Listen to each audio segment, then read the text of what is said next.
You have worked in the IP industry in Israel for many years.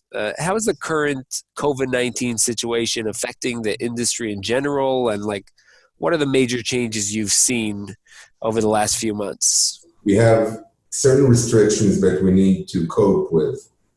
And part of it is using Zoom and equivalent services. And it's not the same as working together in the same space, in a nearby office, having the privilege nowadays to approach your colleague and ask for an opinion and look at the face, look at the expression without words to see if it's a good idea, a bad idea, if I have something to add to whatever is going on. So in a way, I think like everybody else, these services, these video services are great, but still it's crippled. But it's for all of us, so it's okay. We have a lot of work. That's the other side of the story.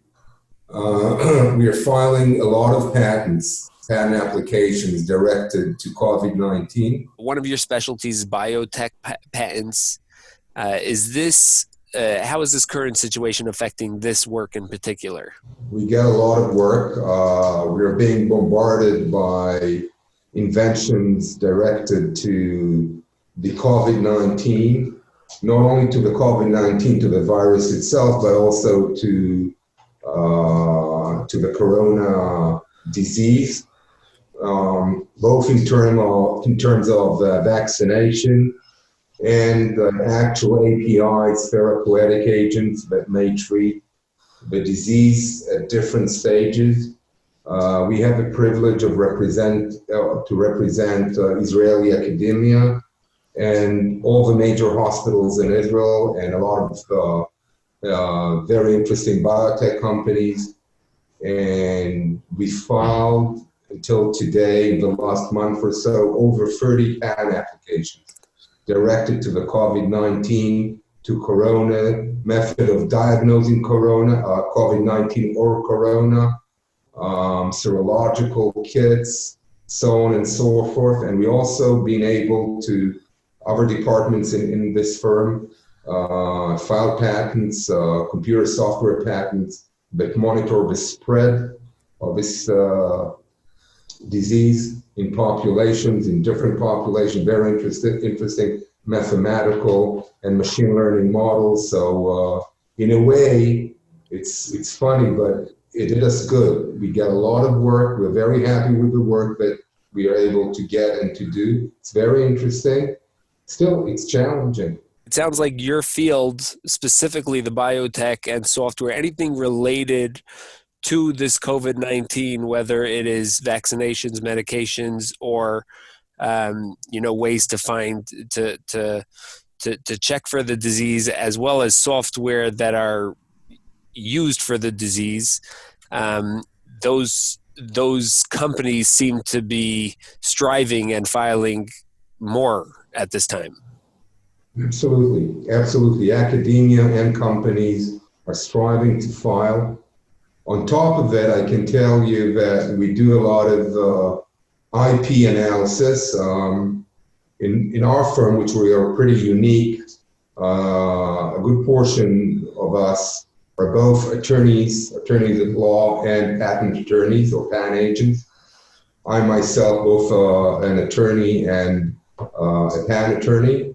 So we do a lot of due diligence analysis in the course of investment, both to companies and to VCs from America. We have two large European VCs, and we also represent the largest Israeli VCs and multinational VCs investing in biotech. And the interesting thing is that you can still see investment not directed to COVID-19 in the biotech arena, which is very encouraging. I'm talking about cancer. I'm talking about neurodegenerative diseases. I'm talking about orthopedics.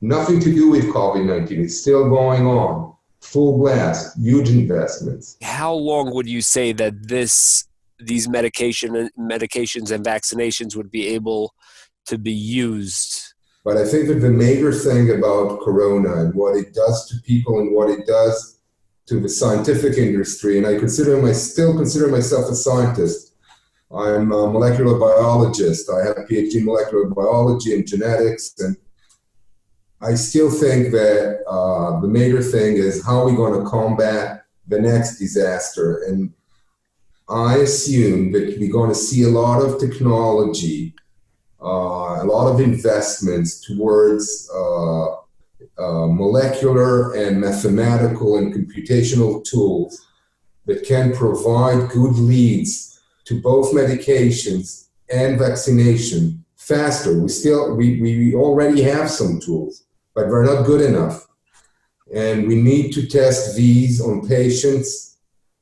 You know, you have different regulations and different laws in different countries without going through the whole 9 yards FDA process. It doesn't make sense to go through this lengthy process when you have a viral spread like that.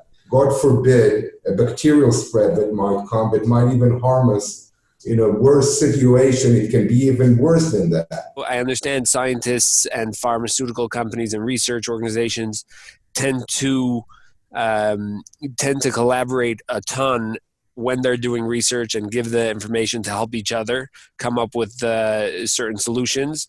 In this specific situation for COVID-19, do you see more international collaboration on that? Is there like more connection and people working together? So it's ongoing. It's all the time. We have conference calls and collaborations on a daily basis. We focus, again, in Israel, the main focus is American company and American academia. There's there's a huge bond between Israeli scientists and American scientists. That's not a secret, and it's ongoing. So nothing changed, but there's a lot of collaboration.